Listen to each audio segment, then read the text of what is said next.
This thing improves my physical health and productivity. Uunahan ko na kayo as a tamad na person. Malaki yung natulong ng smartwatch na to sa akin.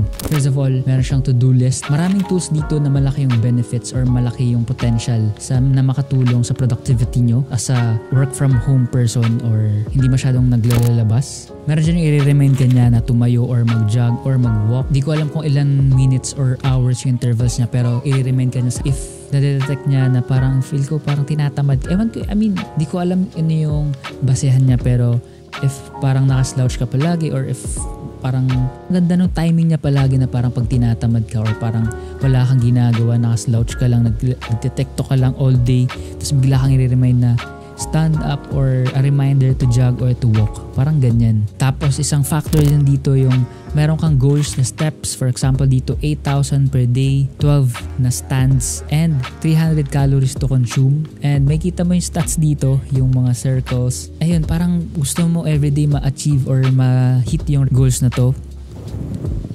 Since hindi ka naman lumalabas araw-araw and ito yung nagpupush sa akin, ito yung nagpupush sa akin to be more physically active. Plus, dagdag na dito yung pinaka-paborito kong feature. Yung sleep tracking. Ayan, no data siya ngayon. Siyempre, umaga. Hindi pa ako natulog. Alas 5 na. For me kasi, importante yung tulog. Yung quality ng sleep kasi yung buong araw yung magbe-benefit neto if maganda yung quality ng tulog mo. Buo ba yung 7 to 8 hours mo as an adult.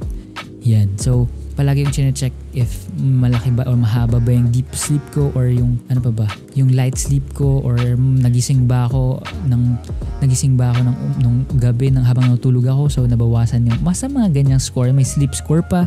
Yung sleep score naman parang makikita mo dito yung quality ng score, quality ng sleep na nakukuha mo per day or yung quality ba yung sleep na ginagawa mo. Makikita mo yan sa app. By the way, ito pala yung Buick 5 Pro. Meron din siyang speaker and microphone for calls pero hindi ko siya masyado na ginagamit. Meron siyang weather, meron siyang goals like PAI, like yung track niya yung BPM mo, heart rate, oxygen, blood oxygen. Of course, pag mag-workout ka, meron din siya dito na pag mag-workout ka, check mo lang, workout and then like free training. Start workout. Ba?